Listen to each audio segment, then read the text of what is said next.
Bien, amados hermanos, que el Señor les bendiga grandemente a todos los hermanos que han llegado el día de hoy, los hermanos que nos acompañan por las redes sociales también, muchas bendiciones para ustedes. Les voy a invitar a ponerse en pie para poder comenzar el día de hoy con una oración. Este servicio ya a la hora ha avanzado, así que vamos a aprovechar bien el tiempo.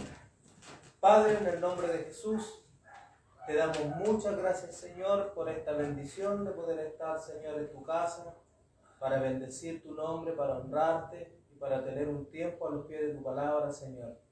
Pidiéndote desde ya, Señor, de que puedas bendecir grandemente a cada uno de mis hermanos y hermanas que han llegado, para que puedan sentirse, Señor amado, en un ambiente agradable junto contigo y junto a todos nosotros, Señor. Padre amado, en esta hora te pedimos que prepares nuestras mentes, nuestros corazones para poder compartir un momento de tu palabra, Señor, tener que tal vez dar respuesta a muchas interrogantes, preguntas que podamos tener, Señor. Bendícenos, Señor, a cada uno de los hermanos, como también a aquellos que nos están viendo por las redes sociales. Tu amor, tu misericordia igual les alcance, Señor, y que puedan, Señor, tal vez en el tiempo no solamente estar detrás de una cámara compartiendo con los hermanos, sino que también, Señor, puedan tener la oportunidad de reunirse, Señor, junto a nosotros para honrar tu nombre y en conjunto decir que te amamos, Señor. Padre amado, aquí estamos todos los que estamos en este lugar. Honramos y bendecimos tu nombre, Señor, porque somos personas que hemos visto tu amor y tu misericordia alcanzándonos, Señor. Y en lo poco que te conocemos nos gozamos y nos alegramos, porque sabemos que tenemos un Dios bueno, tenemos un Dios misericordioso, un Dios, Señor, que tiene paciencia con cada uno de nosotros, Señor.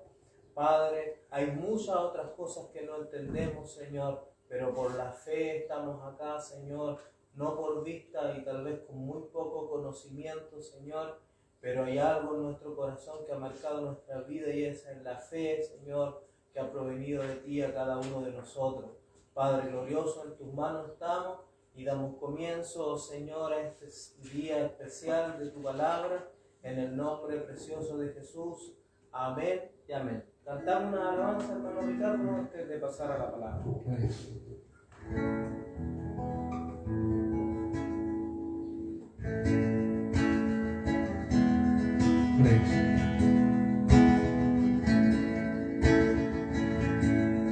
Como lo siento en mí, mi Señor es tan dulce.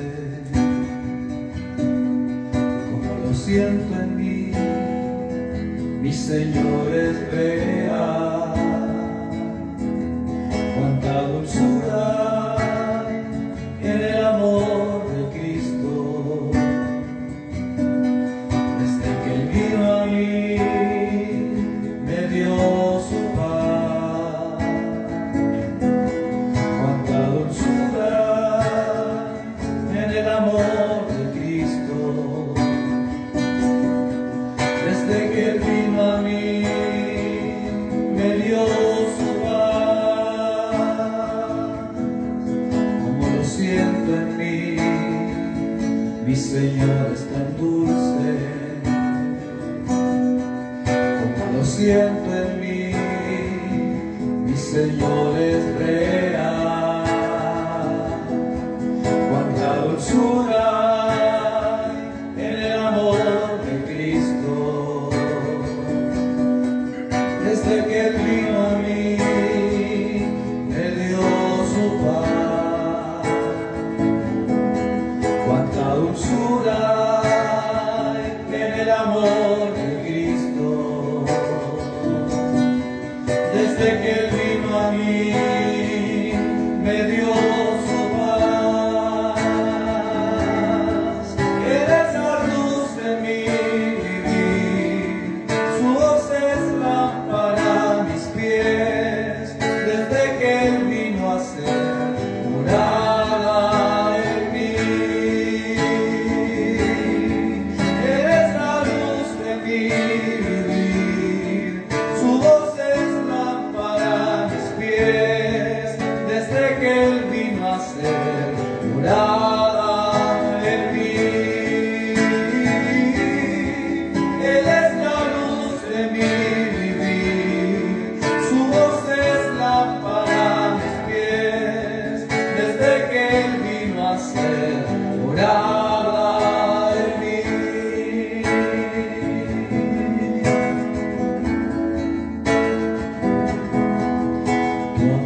corazón y tu espíritu ha venido sobre mí y mis labios solo quieren adorar su nombre, su nombre. Su amor ha llenado mi corazón y su espíritu ha venido sobre mí y mis labios solo quieren adorar su nombre, su nombre.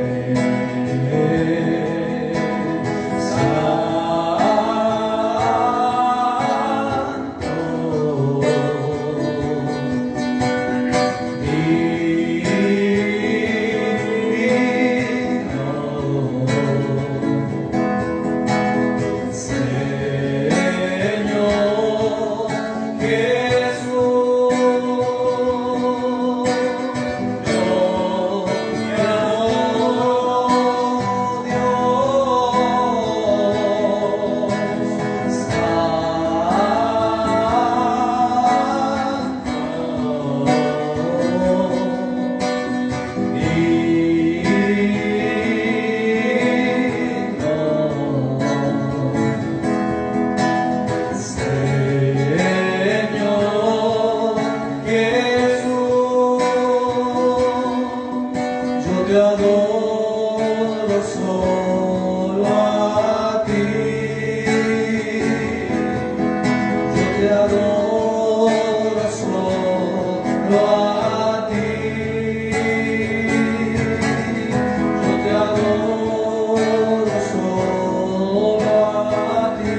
jóvenes que habéis vencido,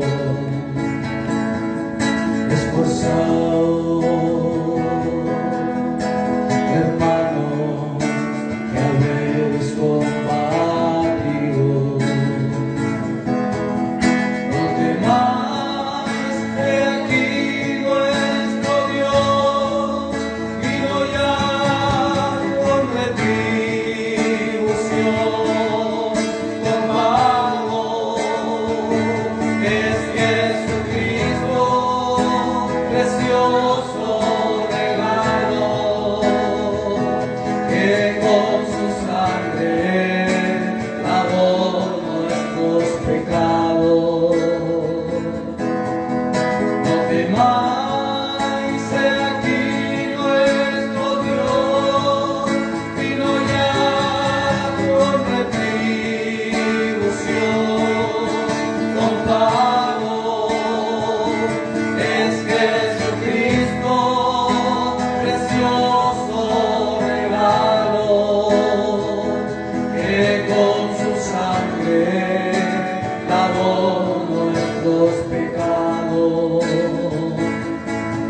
que con su sangre lavó nuestros pecados, que con su sangre lavó nuestros pecados. Y como pocos saltamos a la vida,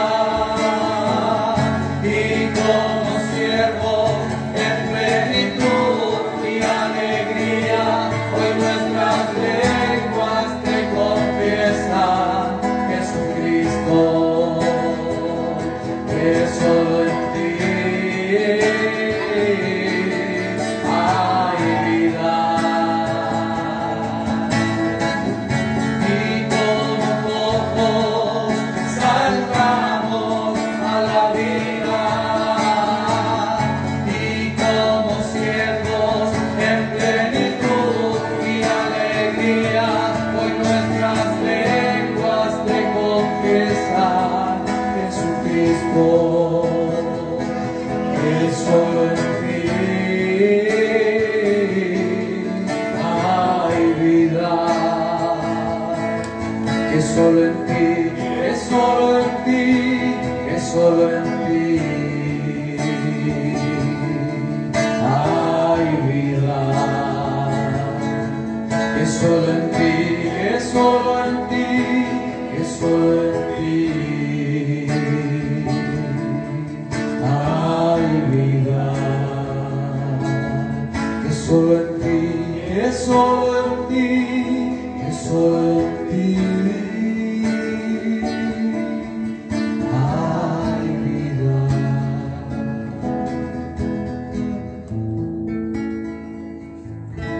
Amén. Tomen su asiento, hermanos y hermanas. Que el Señor los bendiga. ¿Puede, hermana Camila, prender la luz? Hermano Branico, ¿me trae agüita, por favor? Gracias.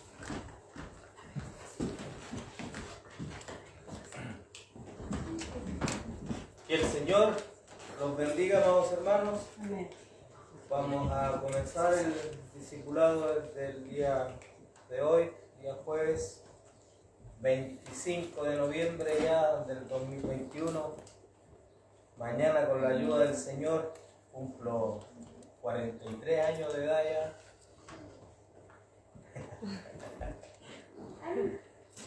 Así que estoy más viejo ya. Dios, aquí me ha ayudado el Señor. Gracias a Dios.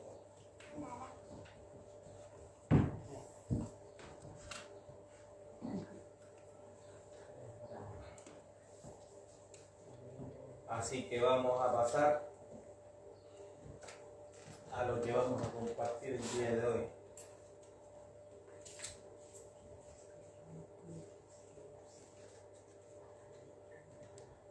Bien, Como hemos tenido otros días ya de discipulado, hemos venido hablando fuerte con respecto a Cristo, con respecto a Jesús.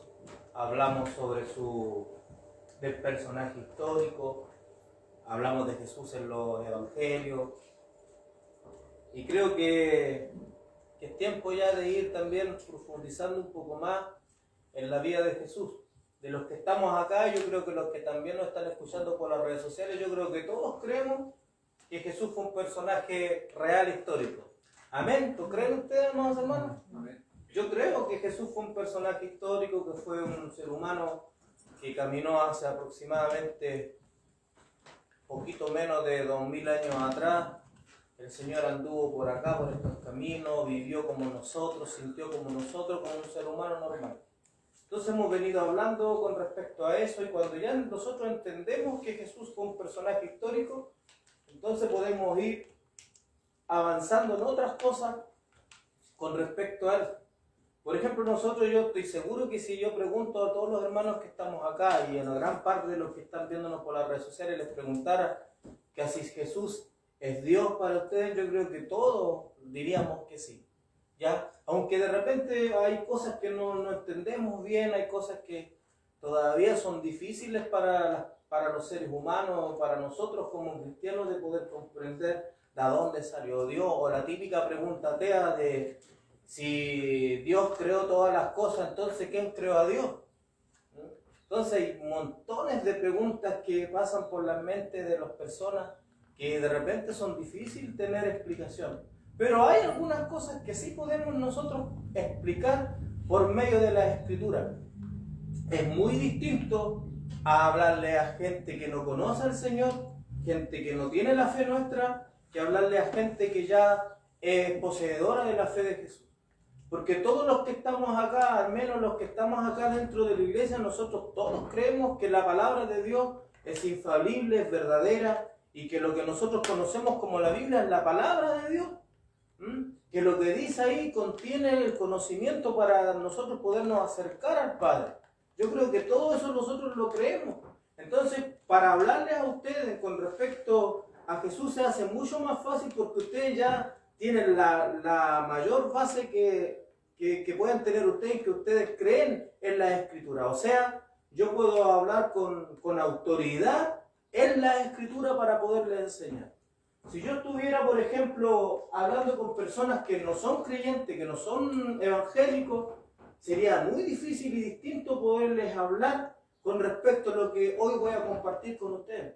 Entonces, ¿por qué puedo compartir esto con ustedes abiertamente y de forma más sencilla? Porque ustedes ya creen en el Señor, creen que fue un personaje histórico, creen que Él les vino a salvar, todos creen que Jesús es Dios, por lo tanto, creemos. Y por la Escritura podemos demostrar lo que nosotros creemos en nuestra fe. Pero vuelvo a repetir, pero decirle a una persona que no cree en Jesús las cosas que vamos a compartir hoy son mucho más difíciles hacerlo.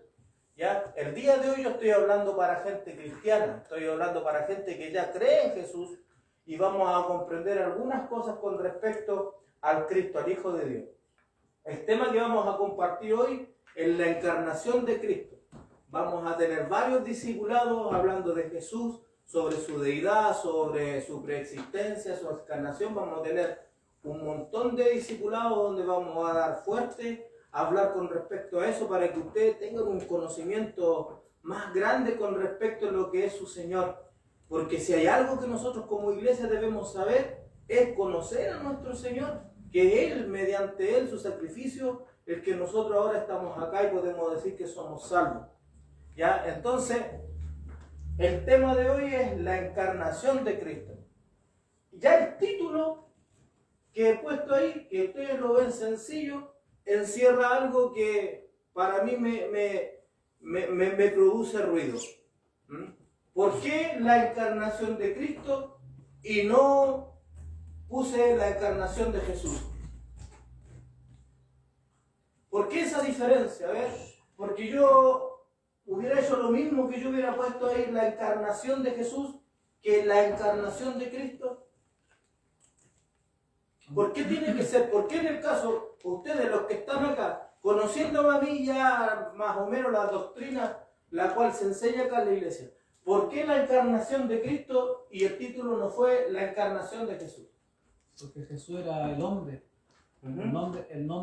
Jesús es el nombre que se le puso al hombre. Porque Ya encarnado, y el Cristo es la parte de la deidad. Porque hablando Jesús, está hablando del hombre. Claro. Si yo pongo la encarnación de Jesús, estamos hablando de que del Jesús que nosotros hablamos, del Jesús histórico, hubiéramos estado hablando que ya existía anteriormente. Y ahí hay una contradicción de repente en la iglesia evangélica, no separar y no entender qué es lo que es Jesús el nacido y qué es lo que es el Cristo el preexistente. Eso es lo que vamos a hablar hoy día, porque si yo pongo aquí la encarnación de Jesús, lo que el título hubiera estado diciendo de que Jesús ya estaba y se encarnó. Pero cuando nosotros conocemos a Jesús, lo conocemos ya encarnado.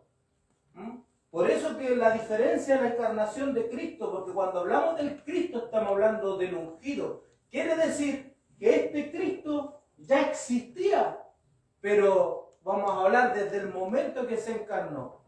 ¿Se entiende un poco? A lo mejor para personas que no suelen hablar estos temas, a lo mejor se les puede hacer un poco difícil. Pero nosotros llevamos años hablando las diferencias con respecto a Jesús, porque no podemos nosotros decir que es lo mismo del Jesús que anduvo caminando que el Jesús que estuvo en el Antiguo Testamento. No lo podemos decir así. Las funciones, las formas en que se presenta, las maneras en que se manifiestan no son las mismas. No son las mismas. De hecho, el conocimiento que recibió Jesús, hombre, el Jesús histórico que enseñábamos en los anteriores discípulos, ese Jesús histórico, las vivencias que él tuvo, las experiencias que vivió en su cuerpo, anterior a eso no la había vivido. El problema nuestro de los evangélicos, que nosotros cuando decimos que Dios conoce todas las cosas, que tiene conocimiento de todo, asimilamos que conocer todas las cosas es haber pasado y haber vivido tal cosa. Una cosa, por ejemplo, que ya no sé, con la hermana Kiara se siente enferma y yo soy un médico, un doctor, un gran doctor reconocido, y viene Kiara donde mí y me da los síntomas que ella tiene. Y yo por mis estudios, por el conocimiento que yo tengo del cuerpo humano, mediante los síntomas que Kiara me dice, yo puedo ser capaz de decir y sacar un diagnóstico y decir lo que Kiara tiene.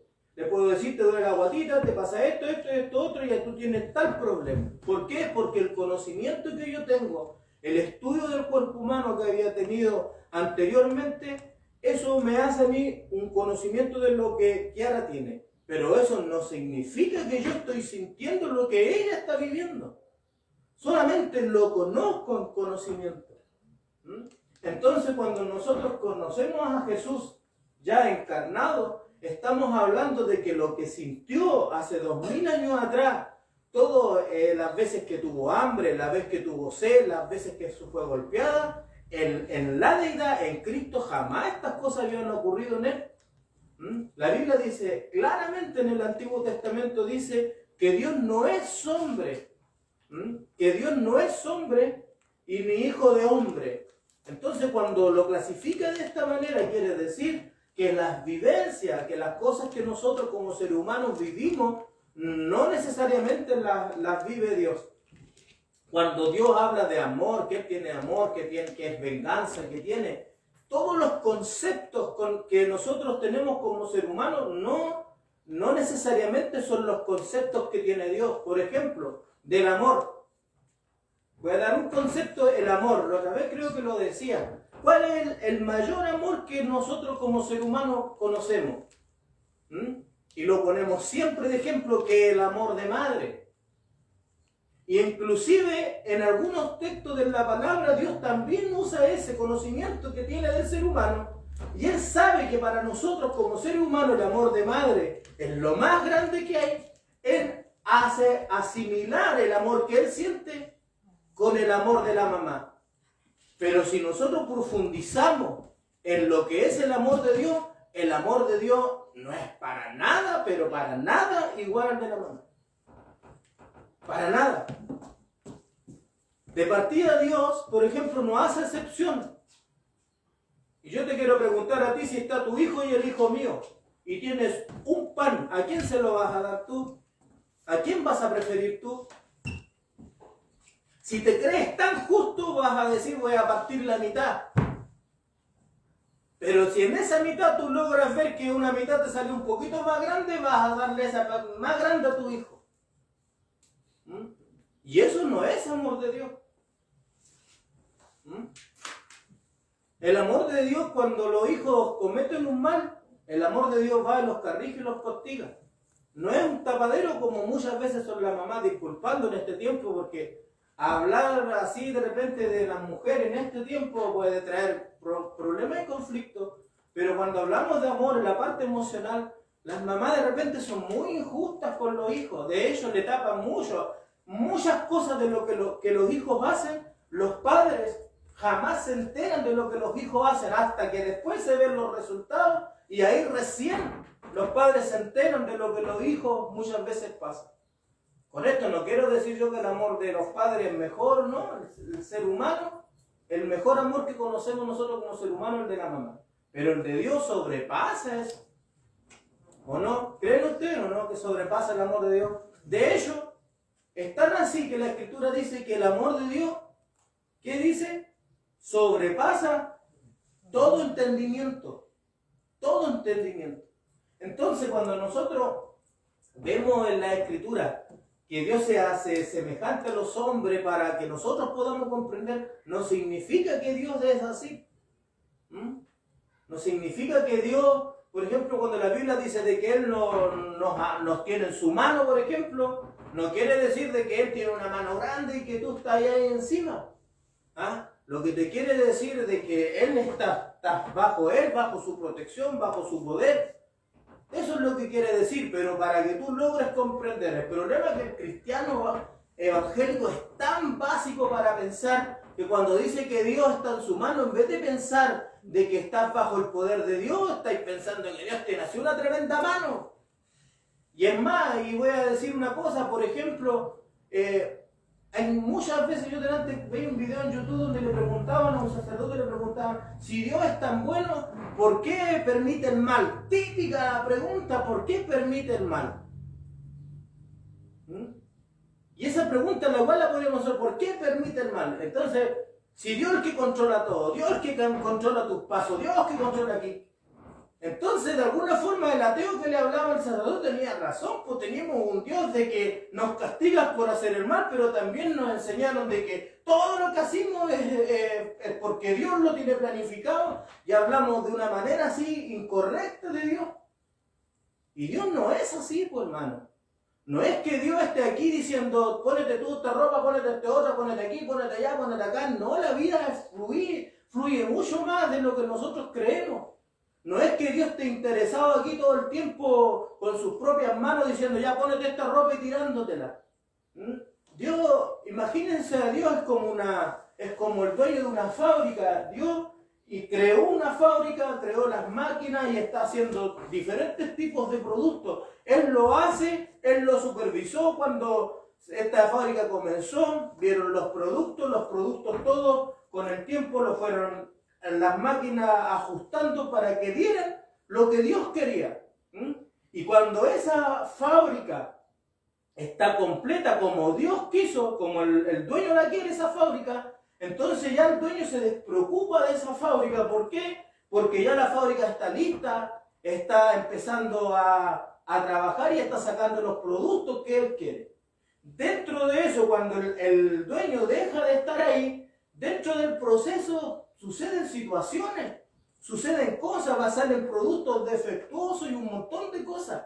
Y aunque el dueño no estuvo ahí porque él ya se retiró, pero como es su fábrica, es su producto que salió malo. Pero no fue la mano de él el que hizo eso. ¿Cómo nosotros no entendemos eso a nivel de la Escritura? Cuando la palabra dice que Dios todo lo que creó, dijo que era bueno. Todo lo que creó es bueno. Hasta ese punto Dios metió sus manos, Dios con las manos de él hizo a Adán hizo a Eva, no hizo los animales, hizo todo lo que había en el universo. Dijo Dios, esto es bueno. Pero después dice él que él descansó, que él reposó. Y en ese reposo lo que está diciendo, ahora todo lo que yo creé, que viva, que tenga su cauce, que crezca, que madure, que tenga vida, que empiece a producir. Y él se queda ahí, por hermano. Y entregó todas las bases, entregó todas las reglas que tenía que el hombre cumplir para poder vivir completamente feliz, tener una vida buena. Pero el hombre decidió lo contrario. Y como Dios estaba en reposo, hasta acá. ¿Sabe lo que yo he entendido de repente? Que el reposo de Dios, ¿sabe cuándo terminó el día de reposo? A ver, algunos que ya, como les digo, me conocen aquí en la iglesia. Ustedes más o menos se imaginan, en mi cabeza, métanse en mi cabeza, ¿qué día para mí terminó el reposo de Dios? El día séptimo. De hecho, el día séptimo también, Dios, no es que Dios no haya trabajado, la Escritura enseña que en el día séptimo Él terminó su obra. ¿Ya? Y en ese día séptimo, en lo que quedó del día, entre comillas, lo que quiere decir es que Dios dejó que todas las cosas empezaran a crecer. ¿Cuándo terminó el reposo de Dios y nuevamente empezó a intervenir? Ya con esa palabra empezó a intervenir, ya le estoy diciendo.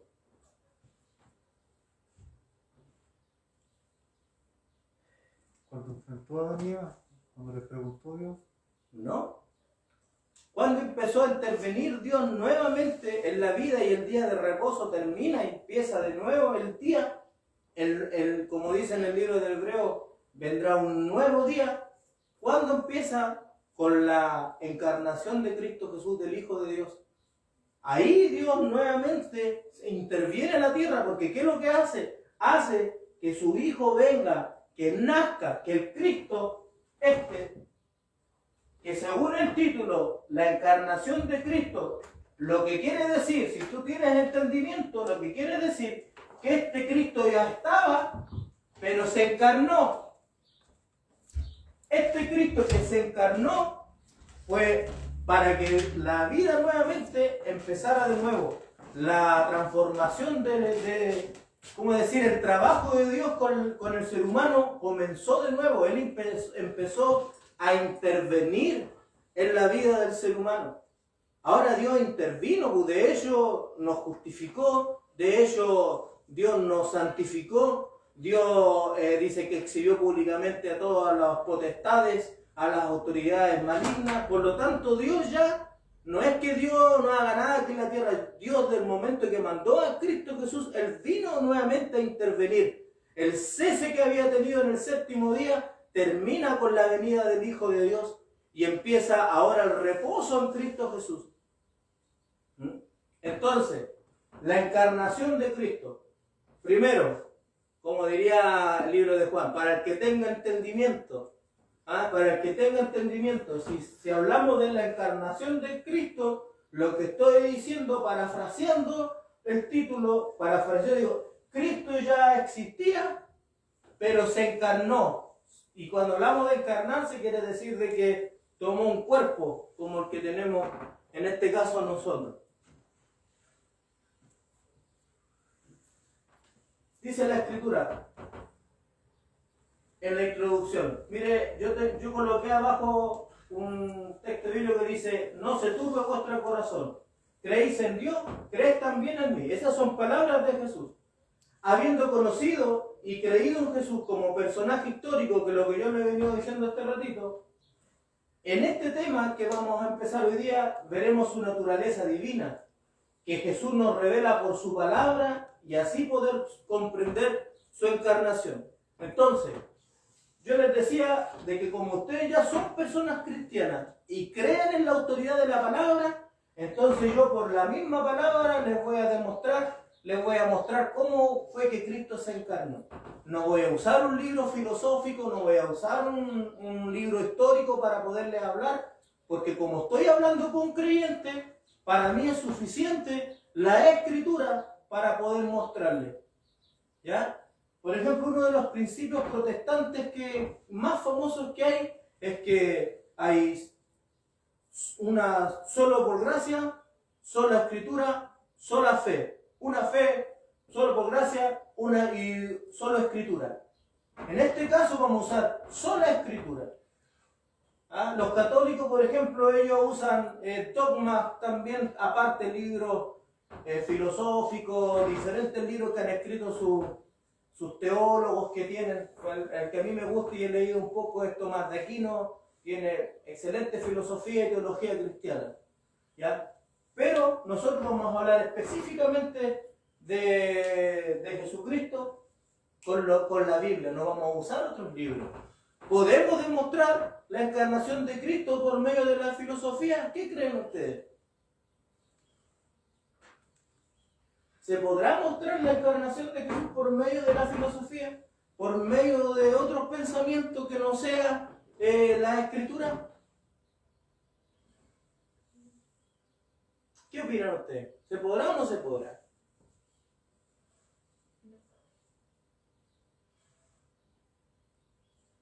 No dice la hermana Camila. ¿Por qué no dice que no, hermana Camila? Porque nosotros revelamos por fe. No van a poder leer la Biblia, pero no van a ver. Y según Hebreos 11, ¿qué es la fe? La certeza de lo que se espera, la convicción de lo que no se ve. ¿Qué significa convicción? Seguridad, algo probado. ¿Qué quiere decir fe? Que tu fe no es una fe así oscura y que venga de lo místico, que venga desde el cielo mismo o del infierno mismo.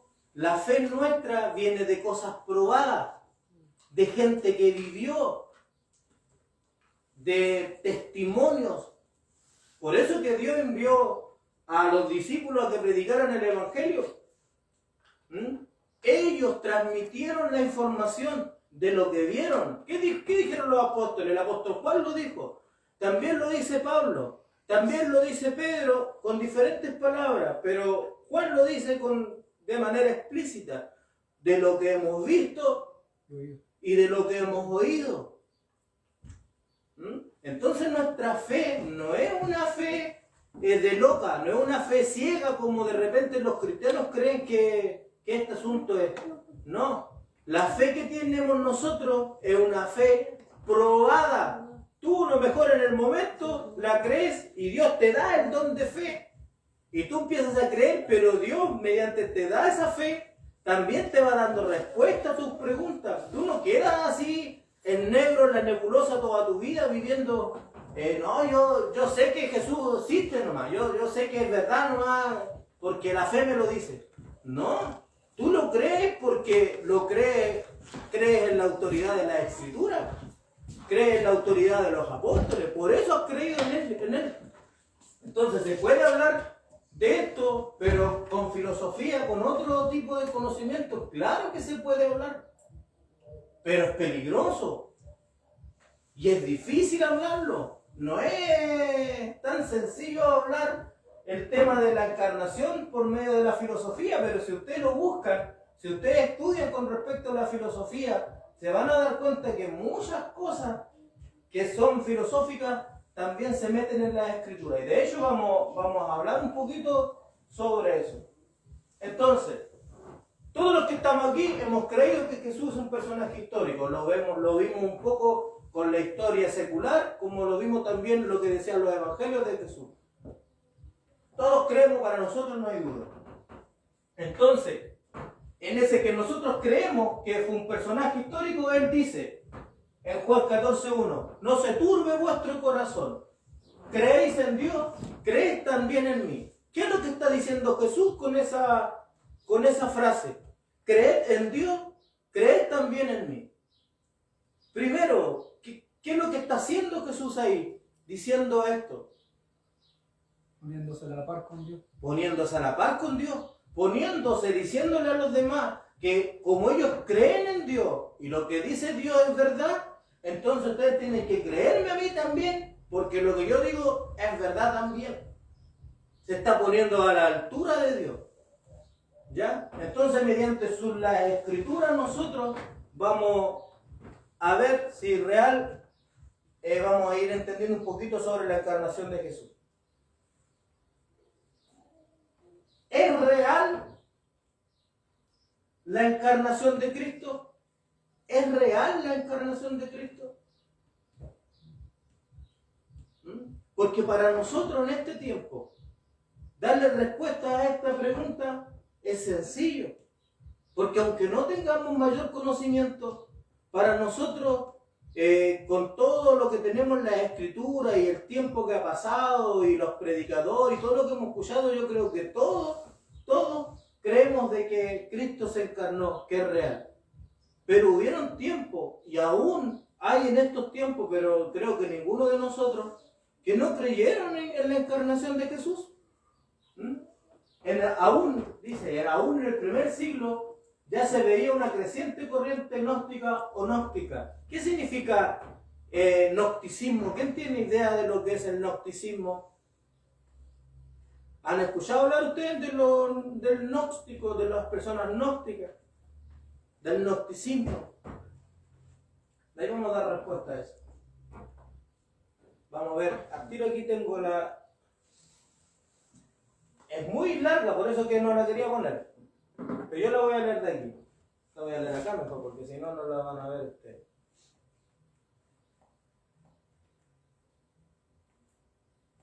Déjenme buscarla aquí en el diccionario que tengo.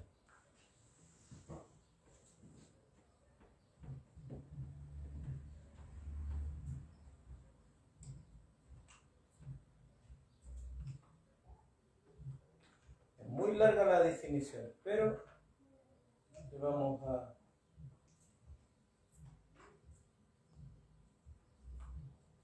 a tratar de darle.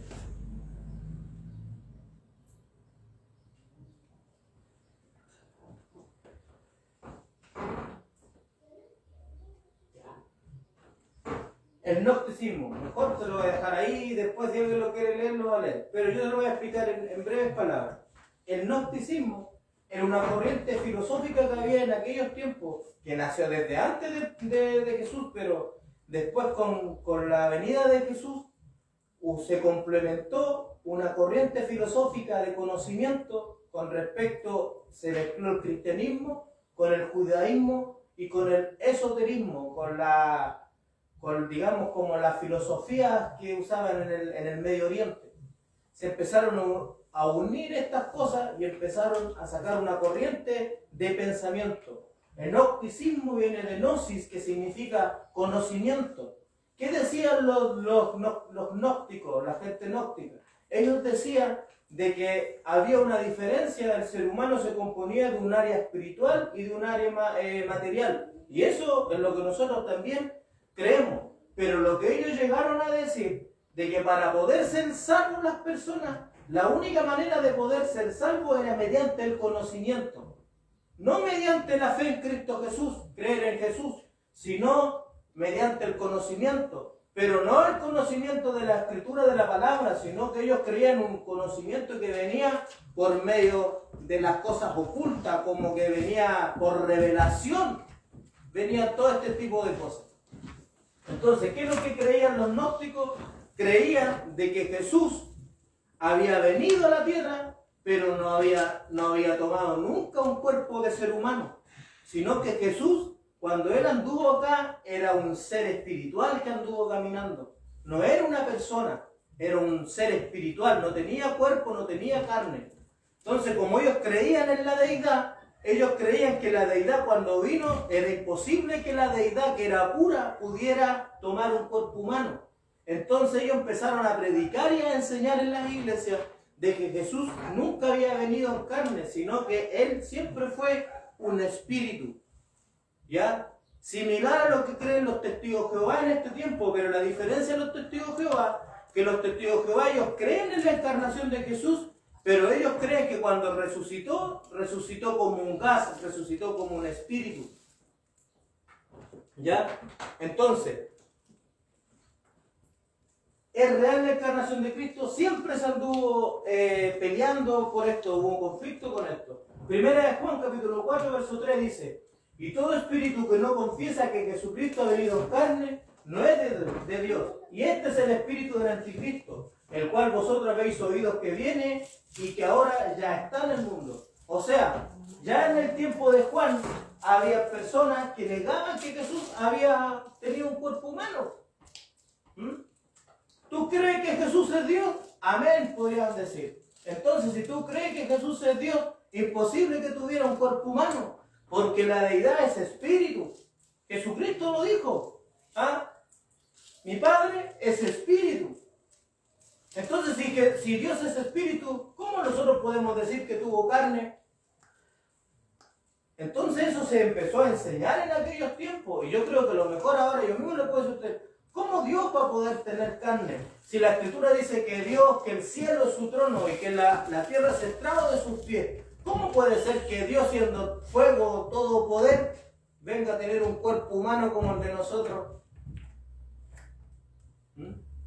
Entonces eso es lo que enseñaban los gnósticos, la gente gnóstica. ¿Ah? La gente que ahora cuando hablamos nosotros de los que son ateos, que los que son gnósticos, los gnósticos son gente que creen en la espiritualidad, pero creen en las cosas también materiales. Y tienen que ver las cosas materiales con lo del espíritu, no las pueden juntar. Entonces, ya en el tiempo de Juan había gente que decía que Jesús nunca había venido en carne. Colosenses 2:8 dice: mirad que nadie os engañe por medio de filosofía. Eso lo está diciendo el apóstol Pablo. Y huecas sutilezas según las tradiciones de los hombres, conforme a los rudimentos del mundo y no según Cristo. ¿Por qué? Porque empezó a entrar esa corriente fuerte. Ya, no sé si ustedes han escuchado hablar, por ejemplo, de Platón. ¿Ah? Platón fue uno de los grandes filósofos y los gnósticos tomaron enseñanzas de Platón porque Platón también creía en el logos. De hecho, hay una profecía, inclusive, entre comillas, entre la filosofía de Platón. Él también dijo que un día también llegaría el logos y que traería salvación y todo lo demás, pero lo que es el logos en el entendimiento de los griegos en aquel tiempo y también de los judíos, el logos era la palabra, era la palabra hecha de Dios. Lo que era Dios, lo que Dios hace, eso es la palabra hecha, no solamente lo que se dice, sino lo que se hace con la palabra. O sea, la palabra es la persona. Entonces, había muchos los que decían y hablaban de filosofía y hablaban todo este tipo de cosas y negaban la encarnación de Cristo. Mire, le voy a leer en Colosenses capítulo 2, para que vean lo que se trata el texto. Colosenses capítulo 2.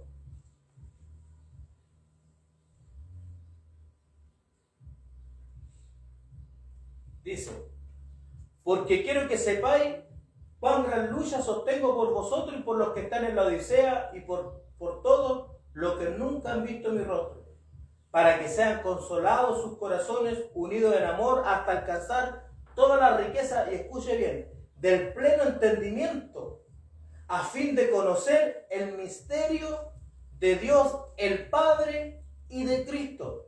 Se necesitaba tener entendimiento, se necesitaba tener conocimiento para entender el misterio de Dios el Padre y de Cristo, en quien están escondidos, dice, todos los tesoros de la sabiduría y del conocimiento. Y esto lo digo, ¿por qué Pablo está dando énfasis a eso de tener el conocimiento que viene de parte de Dios? Dice, y esto lo digo para que nadie os engañe con palabras persuasivas. Porque aunque estoy ausente en cuerpo, no obstante en espíritu estoy con vosotros, gozándome y mirando vuestro buen orden y firmeza de nuestra fe en Cristo. Por tanto, de la manera que habéis recibido al Señor Jesucristo, andad en Él, arraigados y sobreedificados en Él, y confirmados en la fe, así como habéis sido enseñados, abundando en acciones de gracia. Mirad que nadie os engañe por medio de filosofías y huecas sutilezas, según las tradiciones de los hombres, conforme a los rudimentos del mundo y no según Cristo. Entonces, ¿sirve la filosofía para hablar de Dios? Claro que sirve la filosofía. De hecho, hay formas filosóficas de probarle a la gente atea de que Dios existe. Yo la otra vez se los nombraba, por ejemplo, ustedes busquen en YouTube, busquen las 5 vías de Tomás de Aquino para demostrar la existencia de Dios. Y en esas 5 vías, de la manera que él la explica, es difícil que un ateo te pueda decir, o por lo menos va a quedar así preocupado diciendo, parece que tiene razón, porque con esas 5 formas que le muestra Tomás de Aquino, les da a entender de que Dios es el primer motor. Por ejemplo, creo que la primera vía es el primer motor. Si hay algo, todas las cosas empiezan con una fuerza, con un poder de movimiento, tiene que haber un primer motor o alguien que empiece a dar el movimiento a todas las cosas. Y si entendemos de que todos nosotros, las personas que como nosotros necesitamos de alguien para poder vivir, por ejemplo, yo para poder nacer necesito un padre y una madre, y mi madre y mi padre necesitaron su madre, y todos necesitamos de algo para atrás. Entonces tenemos que entender de que tuvo que haber uno que no necesitó de nadie para poder vivir, y que de él todas las cosas provinieron. Entonces, eso que no tuvo nadie detrás de él, ese es Dios, decía Tomás de Aquino. Pero hay que tener cuidado con la filosofía, hay que tener cuidado con las historias que te cuentan los demás. Nosotros somos creyentes y nuestra autoridad máxima que nosotros tenemos, primeramente, es la Escritura.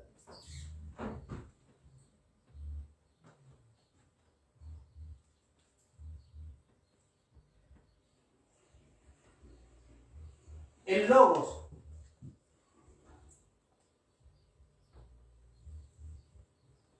¿Qué significa Logos?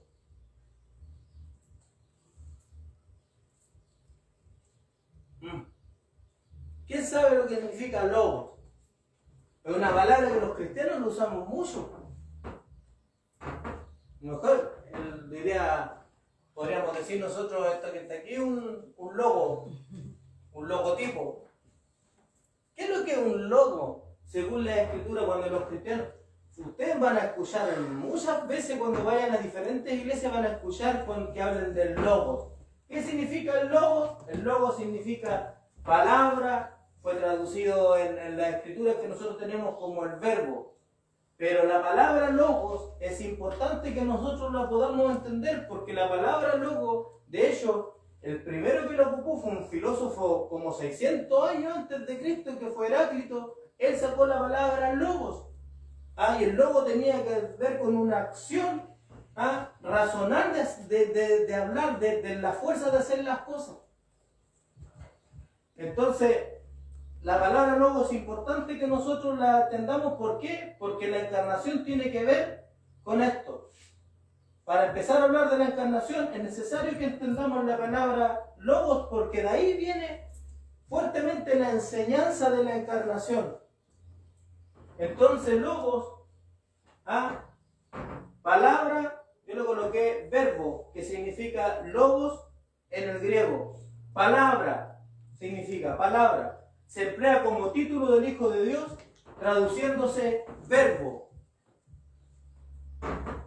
Aquí hay otra palabra que se traduce como palabra, que es gema.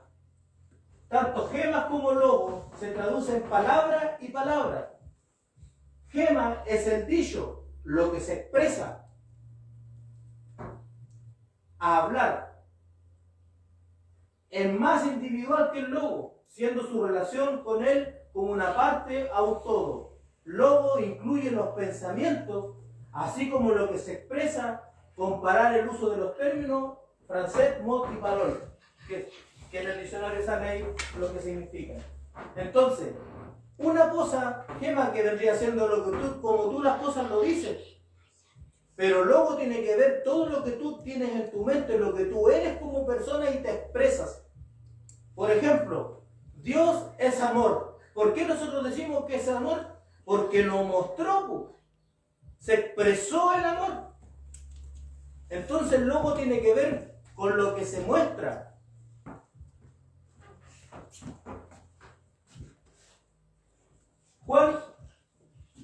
capítulo 1, versículo 1 al 4. En el principio era el verbo. ¿Qué podríamos ponerle en vez de verbo ahí?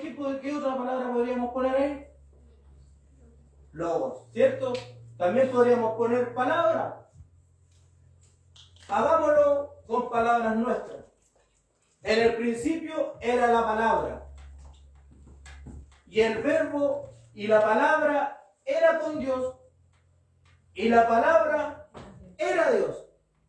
Entonces, ¿qué es lo que es palabra para nosotros en el entendimiento nuestro? Una palabra es lo que brota de la boca mía, ¿no?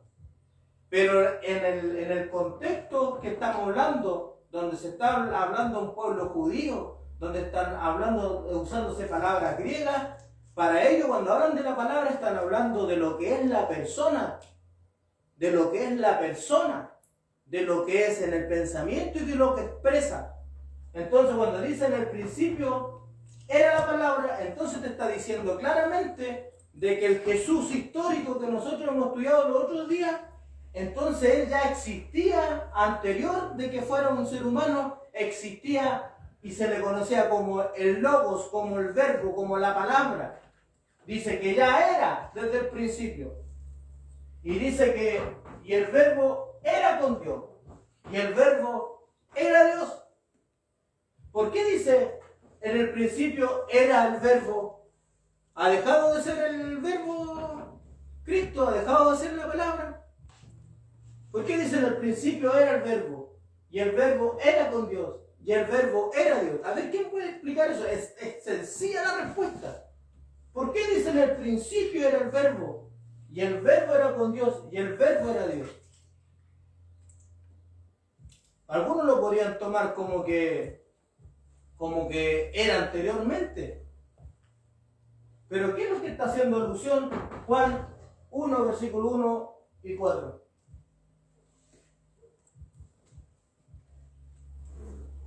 Está hablando del Génesis del capítulo 1.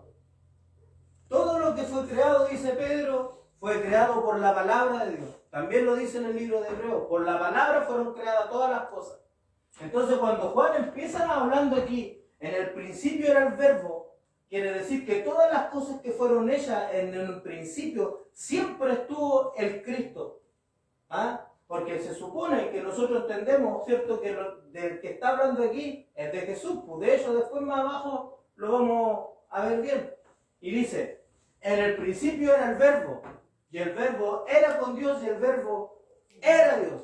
Quiere decir de que en el principio, cuando hablamos del principio, estamos hablando de cuando comienzan todas las cosas.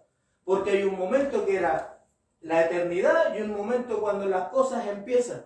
Y en el principio ya estaba el verbo. Quiere decir de que el verbo Cristo es preexistente al principio. ¿Saben la diferencia de lo que es la eternidad y el principio?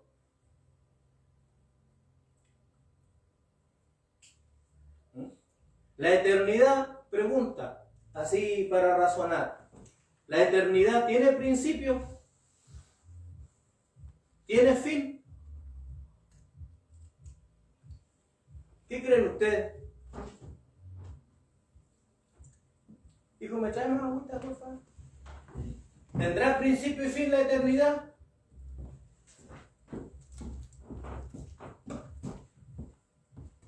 ¿Quién se atreve a decir? La eternidad no tiene principio, no tiene fin. Si tuviera principio ya no sería eternidad, menos fin. Entonces, cuando habla en el principio era el verbo, y después dice, y el verbo era con Dios, y el verbo era Dios, está diciendo de que Jesucristo, desde antes que él se diera comienzo al universo y a todas las cosas existentes, ya Jesucristo era desde antes, porque era la palabra, era el cómo se movía en Dios. Entonces dice, este era en el principio con Dios, la palabra ya estaba, se empiezan las cosas y lo que estaba era la palabra, era el Cristo. Porque aquí lo que está hablando alegóricamente, dándolo a entender para que conozcamos la deidad del Hijo de Dios. Y dice, todas las cosas por Él fueron hechas. Y sin Él, nada de lo que ha sido hecho fue hecho. En Él estaba la vida, y la vida era la luz de los hombres. ¿Cómo puede ser que las cosas se hayan hecho por medio de Él? Que todas las cosas hayan hecho hechas por Él. Tuvo que haber una palabra. Tuvo que haber una palabra, una forma de hacer las cosas. Pero aquí está lo que hemos venido enseñando por mucho tiempo atrás. Cuando nosotros aquí nos muestra, en estos textos nos muestra que en el principio ya la palabra estaba. Ya estaba, o sea, para que comenzaran las cosas tenía que estar el hecho, ya el razonamiento, todo lo que era Dios, ya estaba en ejecución, ya se estaba ejecutando el logos. Entonces nosotros tenemos que entender que en la eternidad, antes que las cosas empezaran,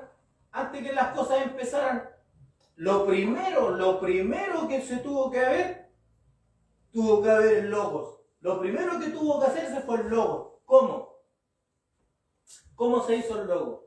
La Escritura lo que nos muestra de que Dios es la imagen del Dios invisible. ¿Qué es lo que hace? Cuando Dios está en la eternidad, es un hombre, un ser invisible, una persona invisible, que no, si es invisible, ¿qué significa que es invisible? No se puede ver. Y si no se puede ver, tú no puedes decir qué forma tiene, qué figura tiene, de qué está hecho, no lo puedes decir. Entonces, ¿qué es lo que tiene que ser? Y como lo que nos quiere dar a entender la palabra logo, que es algo, lo que es Dios, es lo que va a salir a producir. ¿Ah? Porque que no se entienda cuando la Escritura dice que todas las cosas fueron hechas por la palabra, no quiere decir que Dios dijo, vaca, sale una vaca, perro, y salió el perro. No, lo que quiere decir que salió de aquí, del corazón de Dios, de la mente de Dios, salió lo que quería y se llevó a cabo. Eso es lo que la Escritura nos quiere mostrar, de que lo que estaba aquí tomó posición, se llevó a cabo. Entonces lo primero que tuvo que hacer el Dios invisible, el que no se conocía, el que no se veía, el que no sabía de lo que está hecho, si es de átomos, de moléculas, de neutrones, electrones, no sé de lo que es Dios, lo primero que Él hace, se dobla y se hace una imagen que sea visible. ¿Para qué hace algo visible? Para hacer las cosas visibles. Y de esas cosas visibles, lo primero que hace de Cristo, ¿cierto? Lo que hace Dios es tomar de sí mismo y formar una imagen de lo invisible a hacerlo visible. Y de eso visible está hecha toda la materia, todas las cosas fueron hechas por medio de Él y para Él. Todas las cosas que Dios, lo primero que hizo Dios fue a Jesús, al Cristo. Lo primero que hizo es al Cristo. Y ese Cristo es la imagen de Dios.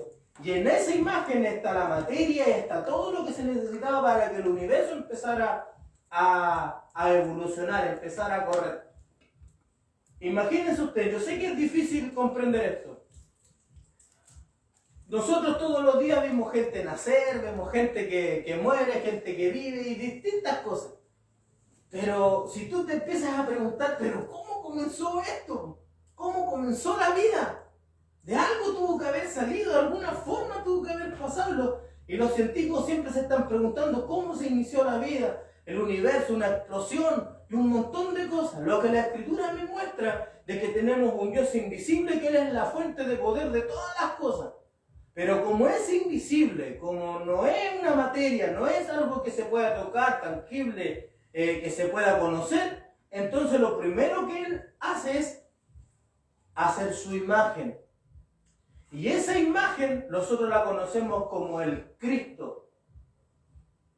Y en ese Cristo dice, en el principio era el Verbo y el Verbo era con Dios y el Verbo era Dios. ¿Por qué era Dios? Porque cuando tú te sacas una imagen, por ejemplo, yo me pongo al frente de un espejo, ¿quién es el que está ahí en el espejo? ¿Quién es? ¿Soy yo o es otra persona? Soy yo, ¿cierto? Si yo estoy en un espejo, yo hago una imagen de mí, ese soy yo el que está ahí.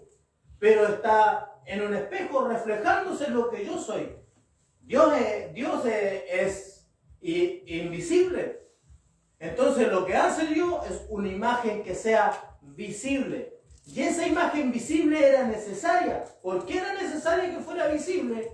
Porque de ahí iba a estar las materias para que las cosas empezaran a poderse hacer. Entonces, de Jesús, el Logo, nacen todas las cosas. Y esto no se trata de panteísmo, se trata de entender el universo, de entender de que todas las cosas que son creadas tuvo que salir de alguna cosa primera, de un primer motor. Y el primer motor que nosotros conocemos es el Dios invisible, tomando su imagen, que nosotros conocemos como el Cristo, y esa imagen es lo que entregó todas las materias primas para que las cosas visibles e invisibles se pudieran hacer en el universo. El otro día veía un programa de astrología. Oiga, hay unas estrellas que descubrieron que están como a 300.000 millones de años luz de aquí de la Tierra para poder llegar. Quiere decir que si nosotros fuéramos en un auto allá, tendríamos que ir en un auto a 300.000 kilómetros por hora o 300.000 kilómetros por hora, demoraríamos 300.000 años para poder llegar. Imagínense. Y esas cosas de alguna parte salieron. Yo sé que es difícil de repente para la gente poderse hacerse estas preguntas. Pero la respuesta está en que la primera vida que existe, que es por siempre, ha hecho Dios. Pero hubo un tiempo, un momento que eso fue invisible. Si nosotros hablamos de un Dios invisible, la ciencia, ¿qué diría? Si pudiera llegar hasta ese momento, cuando no había nada todavía, no había principio de ninguna cosa, y llega hasta ese momento la ciencia, hasta el Dios invisible, ¿qué diría? Que la vida comenzó ¿de qué? Y lo dicen los científicos, que de la nada salieron todas las cosas. Y eso es totalmente absurdo para nosotros entender, porque de la nada no puede salir algo. Entonces nosotros los cristianos les decimos a los científicos que ellos se creen empíricos, las cosas que creen, las cosas que ven, tocan, escuchan, huelen. Ellos que se creen empíricos dicen que de la nada entonces salió algo. Entonces no puede ser que de la nada salga algo. En esa nada que tú ves hay un Dios invisible. Y ese Dios invisible lo primero que hace es hacerse visible para que esa cosa visible, material, se empezaran a producir todos los cosmos, los universos, todo lo que nosotros conocemos. Por eso la Escritura dice, todas las cosas por Él fueron hechas y sin Él nada de lo que ha sido hecho fue hecho. Se necesitaba ese doblaje de Dios. O sea, el Cristo se necesitaba. Ahora la pregunta está, ¿ese Cristo fue un ser creado? ¿No? Lo que estamos diciendo es que del mismo hubo una imagen que se mostró. Pero el Cristo siempre estuvo ahí, en eso invisible que no se veía. En esa nada que dicen los científicos, nosotros los cristianos decimos que en esa nada se mostró y se hizo una imagen que es el Cristo. Por ejemplo, Colosenses capítulo 1, versículo 15. ¿Qué es lo que dice? A ver, ¿qué se sabe ese versículo? Colosenses capítulo 1, versículo 15. ¿Quién lo busca?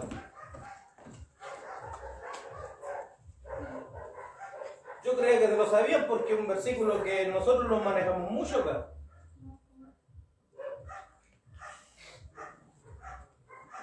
¿Eres la imagen del Dios invisible? Ya, ¿qué más dice? El primogénito de toda creación. Ya, el primogénito de toda creación. Y ahí yo le voy a dar una cosa que a lo mejor los hermanos que me van a escuchar por internet van a quedar con la media duda y posiblemente hasta por ahí me llamen después me digan que esté predicando pastor. Cuando dice, Él es la imagen del Dios invisible, el primogénito de toda creación, los evangélicos no sabemos darle respuesta a ese versículo. no sabemos darle respuesta porque como nosotros creemos de que Jesucristo no es un Dios creado, sino que es un Dios que siempre ha estado, entonces nosotros, ¿cómo puede ser el primogénito? ¿Qué quiere decir que es el primogénito de toda creación? Quiere decir que lo primero que se creó fue el Cristo. Él es la imagen, porque está hablando de Jesús. Lo que está diciendo ahí, de que Él es la imagen del Dios invisible, el primogénito de toda creación. Entonces los cristianos, para no enredarse, la respuesta que se dieron, dijeron, no, es que no está diciendo que es el primer ser creado, lo que está diciendo que Él tiene la preeminencia en todo, que es lo primero en todo. Claro, suena bonito, pero cuando tú entendí lo que te expliqué en delante, tú entendí por qué el primogénito es la imagen del Dios invisible, el primogénito de toda creación. Ahí tú tenés que hablar y entender por qué la imagen del Dios invisible es primogénito, porque lo primero que tuvo que hacer Dios es mostrarse. Por eso es el primogénito de toda creación, porque el invisible tuvo que hacer una imagen visible que se pudiera mostrar. Por eso es el primogénito de toda creación. Y eso, yo te estoy diciendo, esto es una bomba en la iglesia evangélica. Entonces tenemos que entender, ¿por qué estamos hablando de eso? Que vamos a hablar de la encarnación de Jesús, pues entonces tenemos que dejar claro de que Jesús ya preexistía antes que se convirtiera en carne, o sea, más que Jesús el Cristo, ya existía antes de que se hiciera un ser humano. Entonces dice Juan 1:14, en el principio era el verbo, y el verbo era con Dios y el verbo era Dios. Entonces cuando habla del principio está haciendo alusión al Génesis, cuando comienza todas las cosas. Porque cuando tú empiezas en el libro de Génesis, ¿cierto? En el principio, en el principio empieza la escritura. Entonces en ese principio ya Dios estaba ya. De Él comenzó todo. Este era en el principio con Dios. Todas las cosas por Él fueron hechas, y sin Él nada de lo que ha sido hecho fue hecho. ¿Por qué? Porque como del Dios invisible, lo que dicen los gnósticos, no puede ser que el Dios invisible se haga humano, porque Él es espíritu, es invisible. Pero lo que lo está diciendo que como todas las cosas nacieron de ese ser invisible, del ser invisible tú no podías sacar una guitarra, no tenéis materia, no tenéis la materia del Dios invisible. Entonces la materia estaba de lo visible, y eso visible es el Cristo, que estuvo siempre en Dios. Entonces dice, todas las cosas por Él fueron hechas, y sin Él nada de lo que ha sido hecho fue hecho. En Él estaba la vida. ¿Por qué en Él estaba la vida? Claramente por lo que le estoy diciendo, para que las cosas pudieran ser, toma imagen, y esa materia es una materia viva. Pregunto yo, ¿una piedra es una cosa inerte o una cosa viva? Inerte, ¿cierto? ¿Por qué decimos que es inerte? Porque no tiene vida propia, no tiene conciencia, no tiene nada, pero es inerte. ¿Está realmente hecho de cosa inerte? No. Aunque no, para nosotros cuando hablamos de algo, por ejemplo, esto hablamos de algo inerte que no tiene vida propia en sí misma como la vida que tenemos nosotros. Pero si hablamos de vida microscópica, todas las cosas están compuestas de cosas vivas. Están compuestas de moléculas, de átomos y de un montón de cosas. Todo, absolutamente todo. Juan 1:14 dice, ya que el verbo que está aquí, que estaba en el principio, fue hecho carne. Entonces San Juan, capítulo 1, verso 14, nos está diciendo, ese que ya existía desde el principio con Dios, ese fue hecho carne. Y no solamente fue hecho carne, sino que dice, y habitó entre nosotros. Y dice, y vimos su gloria. Gloria como el unigénito del Padre, lleno de gracia y de verdad. Continúo.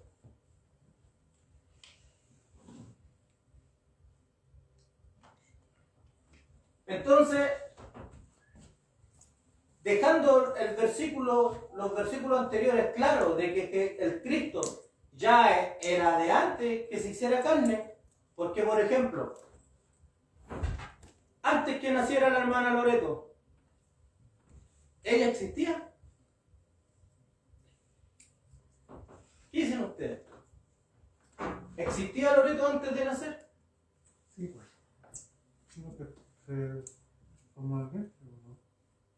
Y antes, lógicamente cuando hubo la concepción entre el óvulo y el espermio, Loreto se empezó a formar. Pero antes de eso, para los cristianos entendemos que no. Para los cristianos el origen de la vida es el momento de la concepción. Para un mormón no. Para un mormón, la Loreto vivía en unas fuentes espirituales, y cuando la mamá y el papá se unieron, ese ser espiritual vino y empezó a gestarse ahí en el vientre. Para el cristiano no. Por eso yo les decía delante, no es esa cosa loca que Dios, como algunos decimos, porque suena bonito, Dios lo hizo todo con la palma de su mano. No es así, no es tan así, por hermano. Dios creó a Adán, creó a Eva y le hizo todo el aparato para que pudieran reproducirse, y por medio de eso los seres humanos se empiezan a reproducir. Se une el óvulo, el espermio, y se empieza a gestar el ser humano. ¿Estuvo Dios ahí con las manos? No. Ahora, ¿es obra de Dios? Claro, obra de Dios, porque Él fue el que hizo todo, por hermano. Él fue el que hizo la fábrica, Él es el que hizo todo ese tipo de cosas.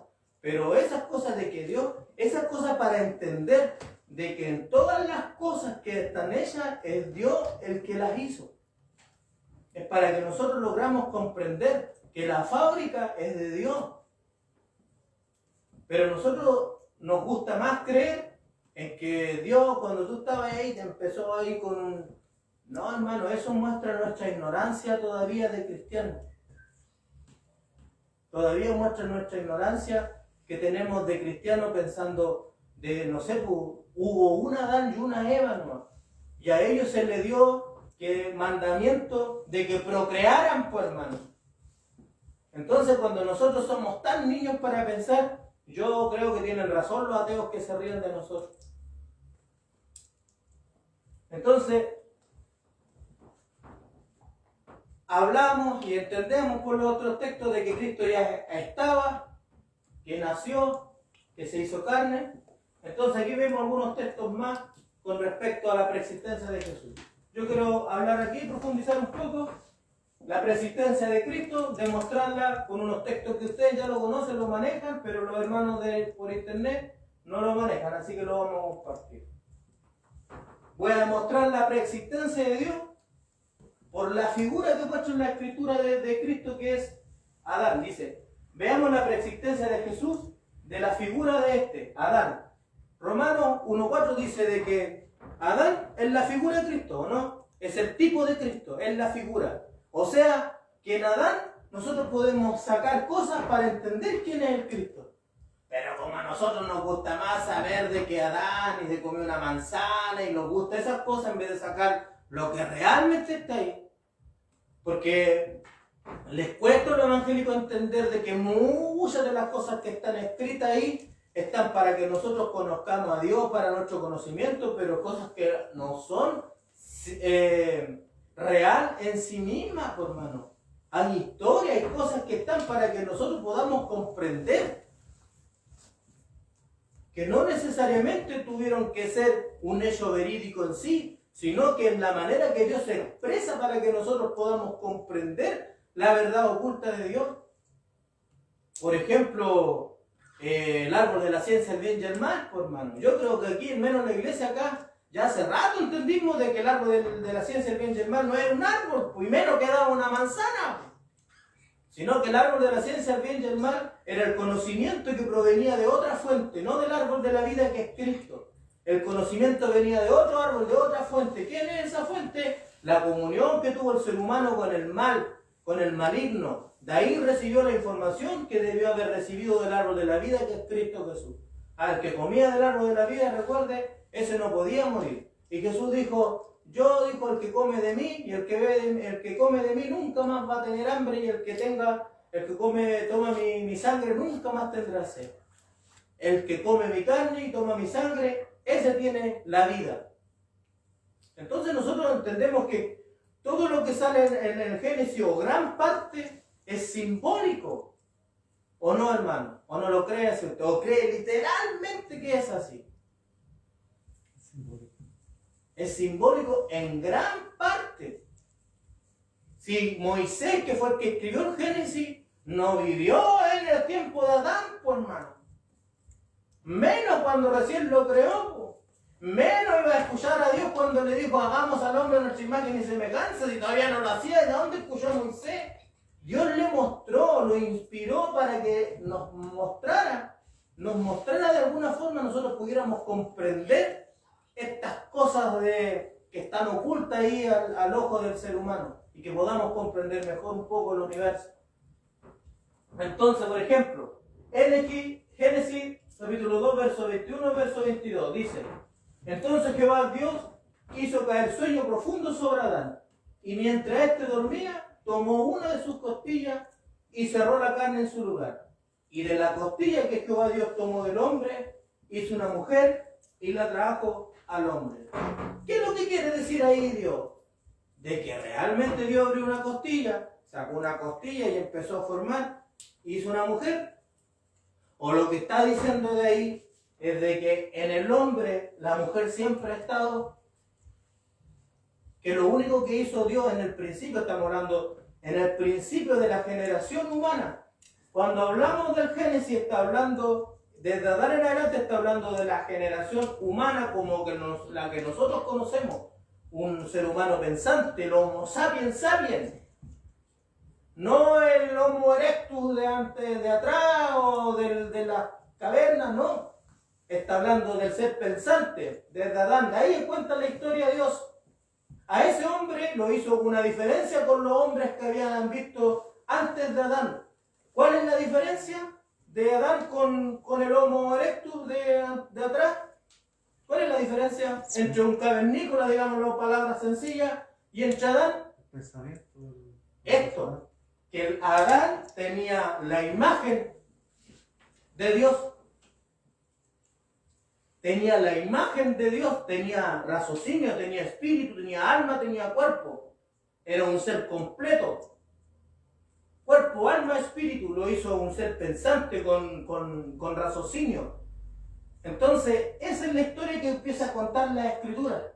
La Escritura niega de que antes hubieran ser humanos. No, de hecho, mire cómo suena esto. Hagamos al hombre a nuestra imagen y semejanza. ¿Cómo te suena eso? Hagamos al hombre a nuestra imagen y semejanza. Que ya había hecho... Que ya el hombre existía, hermano. Porque si no hubiera, hagamos algo y le vamos a poner hombre. Esto va a ser un hombre, vamos a hacer esto, esto va a ser un hombre. No, él está diciendo, hagamos al hombre, pero lo está diciendo a imagen y semejanza de Dios. O sea, lo hizo racional, lo hizo con raciocinio, con pensamiento, con una mente. Eso es lo que cuenta la Escritura. Entonces, cuando dice que sacó la mujer, y nosotros aquí lo vemos en el libro de Génesis, en el capítulo 1, no lo coloco acá, pero en el capítulo 1, verso 27, ¿qué es lo que dice la Escritura?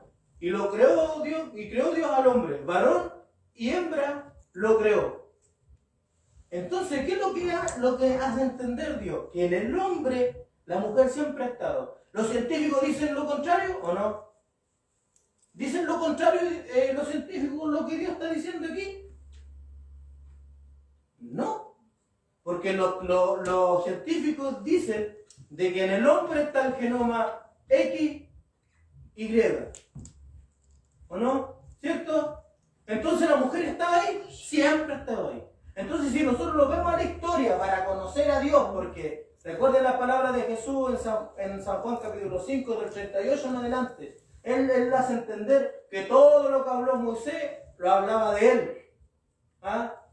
Escudriñad las Escrituras, porque a vosotros parece que con ellas encontrad palabras de vida eterna, y son ellas las que dan testimonio de mí. O sea, Jesús decía, las escrituras hablan de mí hablan las escrituras. Entonces, aquí no está hablando del hombre y la mujer, no es lo importante, aquí es entender cómo la asimilación con Dios, la similitud que hay con Dios aquí. Entonces, ¿qué es la similitud con Dios? Que el Hijo de Dios, el Cristo, siempre ha estado en el Padre, siempre estuvo desde la eternidad, desde que era invisible, Cristo siempre estuvo aquí. Entonces, cuando Él sacó su imagen, lo único que hizo es tomar de aquí lo que ya estaba y lo hizo visible. Por eso decía, en el principio era el Verbo, y el Verbo era con Dios y el Verbo era Dios. Entonces, ¿qué es lo que nos asimila aquí? Nosotros entender de que, así como en Adán, la mujer, lo único que hizo que aquí no hubo un soplo distinto, un espíritu distinto, sino lo único que hizo separó. Así también en la eternidad, en el Dios invisible, el Cristo siempre estuvo aquí. Y lo hizo visible, lo mostró. Lo mismo que está acá. Lo mismo. Génesis capítulo 5, verso 2, dice que el nombre de ellos era Adán. En el principio el nombre de ellos era Adán. ¿Por qué era Adán el nombre de la mujer del hombre? Porque cuando le dicen, no está hablando de sexo, de género, menos de género, porque los seres humanos no tenemos género. Los seres humanos tenemos sexo, hombre y mujer. Las plantas tienen género, los animales tienen género, pero nosotros no tenemos género. Y en el principio, cuando habla, no está hablando del sexo. Cuando está hablando de, llevaba el nombre, en el principio el nombre de ellos era Adán, lo que está diciendo que era ser humano los dos son seres humanos. Son seres humanos los dos, no hay distinción, son seres humanos los dos. Hebreos capítulo 1, ¿cierto? Todo lo que he dicho ahí. Entonces Jehová Dios hizo caer sueño profundo sobre Adán, y mientras éste dormía, tomó una de sus costillas y cerró la carne en su lugar. Y de la costilla que Jehová Dios tomó del hombre, hizo una mujer y la trabajó al hombre. ¿Ya?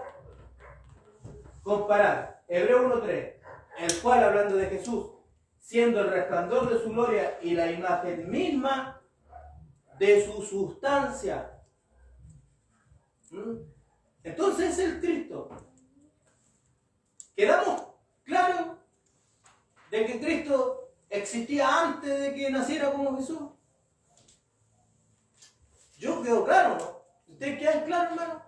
¿Cierto? Y lo creemos. La única diferencia que hay de repente con la mayoría de la iglesia es que en el Antiguo Testamento nosotros no lo escuchamos como el Hijo.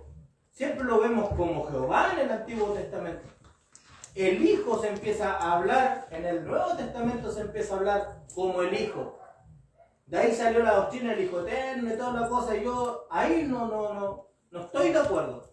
Y no me pueden decir los pastores Marcelo que está hablando, porque en ninguna parte de la Escritura enseña o dice explícitamente que hay un Hijo Eterno. Lo que sí tenemos es la imagen del Dios invisible, siempre con él, el Cristo, y tenemos un Hijo que nació hace 2000 años atrás.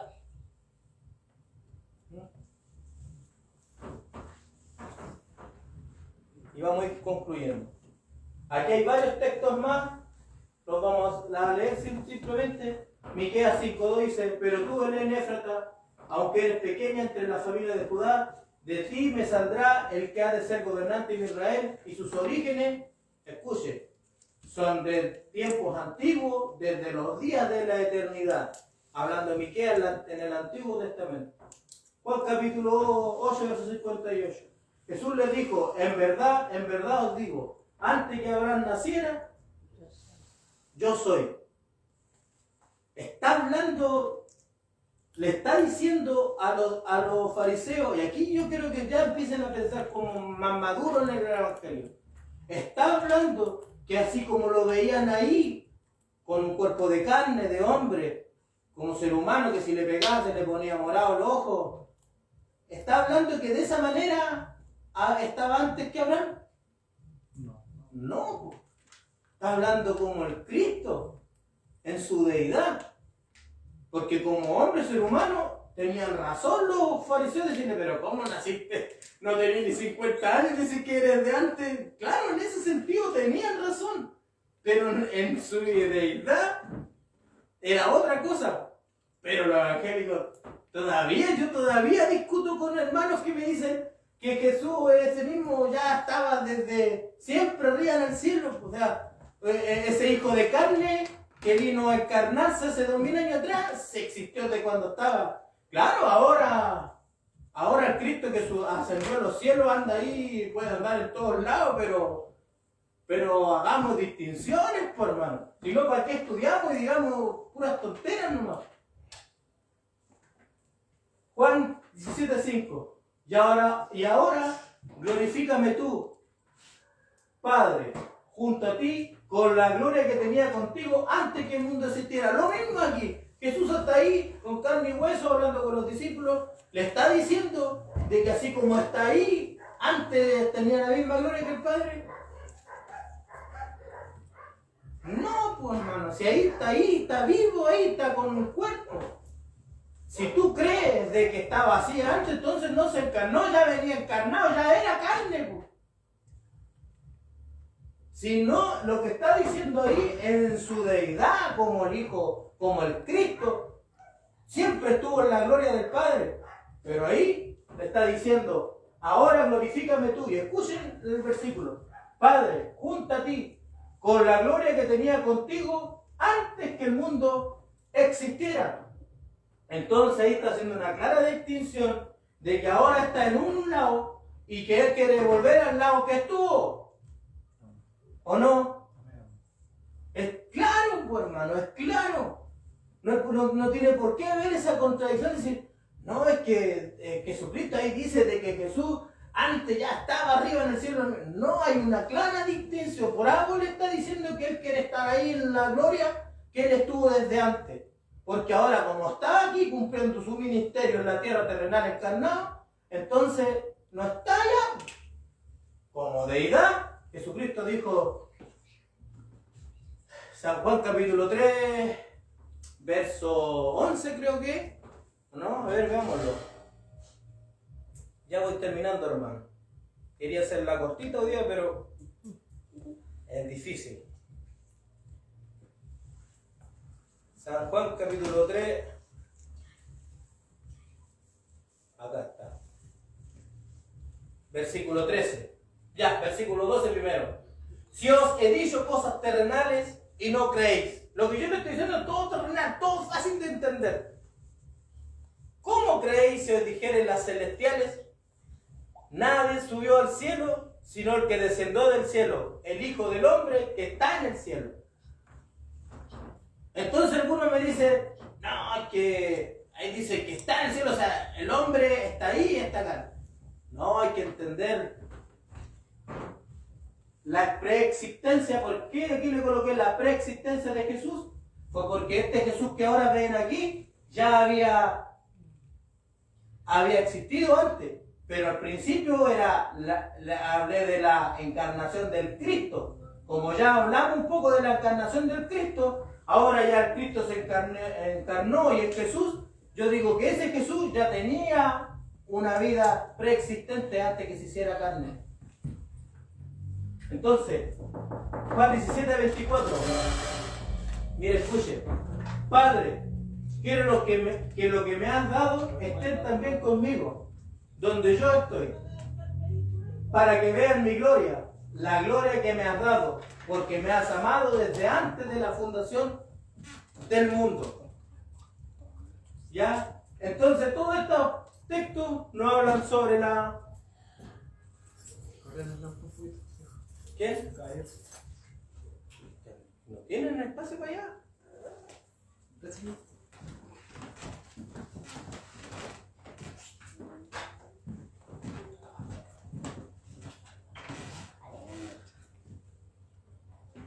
Dile que le enseño a estacionarlo. Juan 17:4. Padre, quiero que los que me han dado estén también conmigo donde yo estoy, para que vean mi gloria, la gloria que me has dado, porque me has amado desde antes de la fundación del mundo. Colosenses 1:17. Y Él es antes de todas las cosas, y todas las cosas en Él subsisten o permanecen, como dice en esa versión. Ya voy terminando.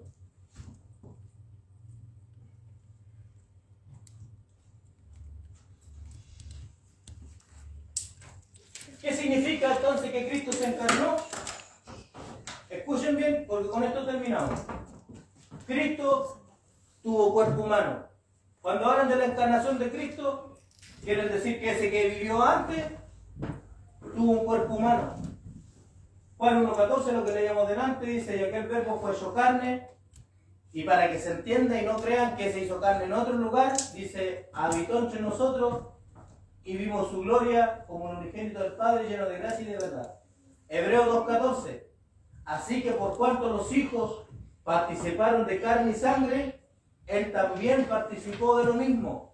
O sea, Cristo tuvo un cuerpo igual que el cuerpo que tuvimos nosotros.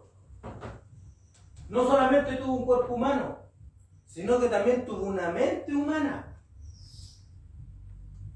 ¿Qué es lo que hemos dicho nosotros? Jesús es 100% hombre y es 100% Dios.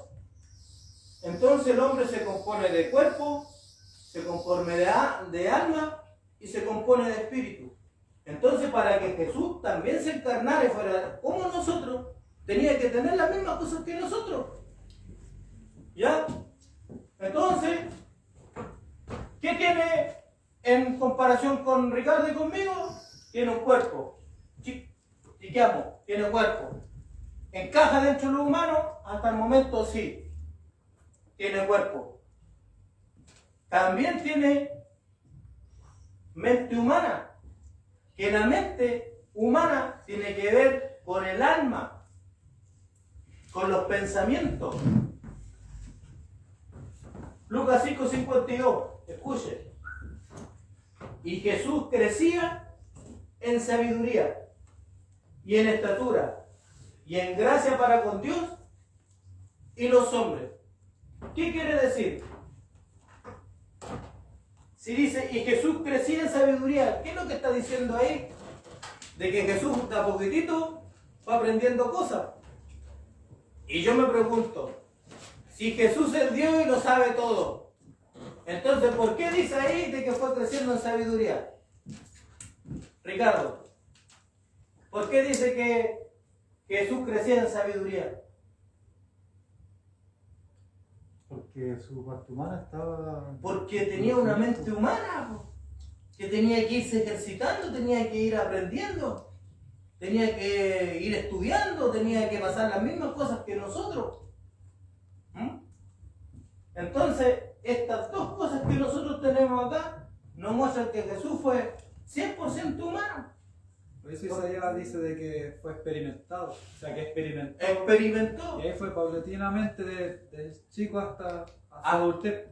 Todo lo que nosotros como seres humanos pasamos. Con estos dos, ¿por qué no toco el espíritu?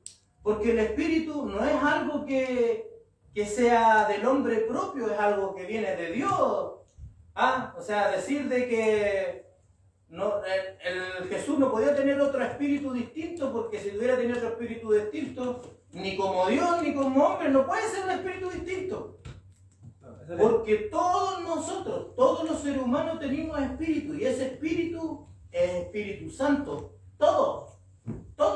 Pero es como una cepa de COVID, como una inyección, como una vacuna inactiva en el ser humano. El espíritu es una cepa inactiva dentro del ser humano.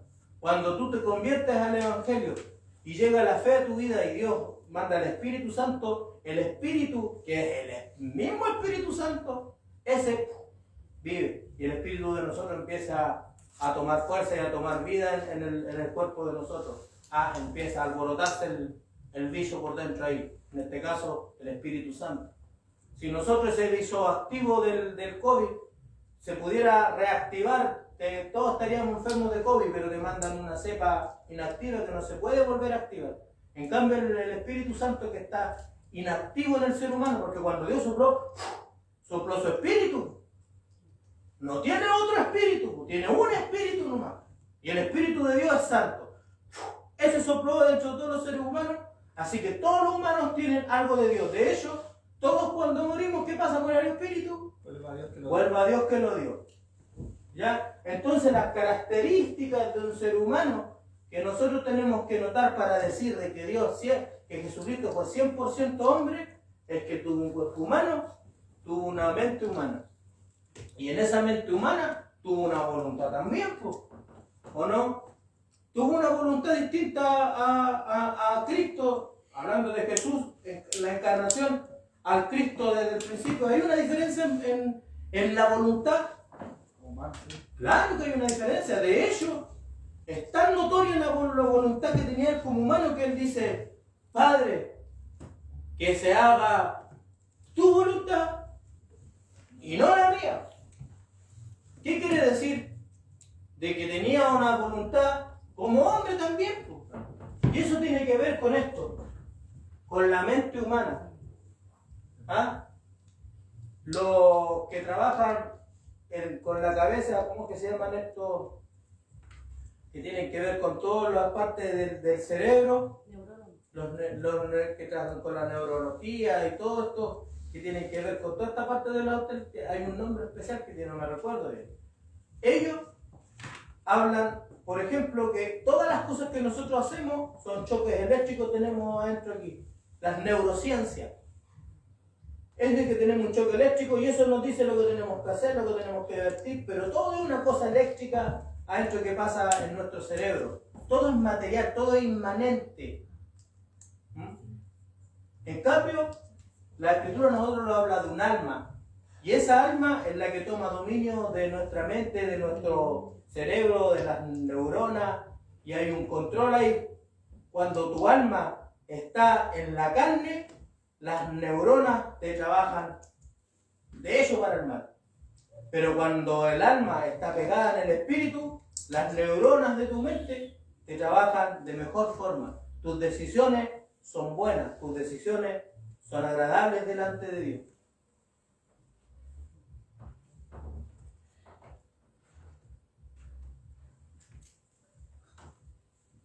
Entonces, vamos a dejar hasta aquí el tema de hoy día porque es muy largo. Yo hoy día no hay mucho más que decir, pero lo dejé hasta ahí. Entonces, ¿qué significa que Cristo se encarnó? Primero, tuvo un cuerpo humano. ¿Ya? Conclusión, para decir que Cristo se encarnó, indispensable es saber de que Cristo entonces existía desde antes. ¿Ya? Porque, y si se hubiera hecho en carne, a sí mismo como fue hace 2000 años atrás, hubiera hecho siempre la eternidad, no hablaríamos de encarnación. Porque ya era carne ya. ¿Ah?